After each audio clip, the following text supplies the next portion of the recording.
আমরা কিছুক্ষণের মধ্যেই আমাদের সংগঠনের পক্ষ থেকে আমরা শ্রম ও কর্মসংস্থান উপদেষ্টার বরাবর আমরা স্মারকলিপি দেওয়া হবে।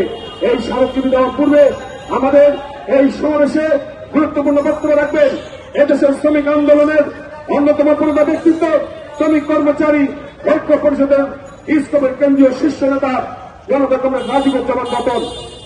আজকের এই সমাবেশে গুরুত্বপূর্ণ বক্তব্য রাখবেন সমাজতান্ত্রিক শ্রমিক ফ্রন্ট কেন্দ্রীয় কমিটি সংগ্রামী সাংগঠনিক সম্পাদক কেন্দ্রীয় কমিটির সংগ্রামী সাংগঠনিক সম্পাদক rickshaw van rickshaw van easy bike সংগ্রাম পরিষদের কেন্দ্রীয় পরিচালনা পরিষদের শ্রমিক জননেতা খালিকুজ্জামান নিপন।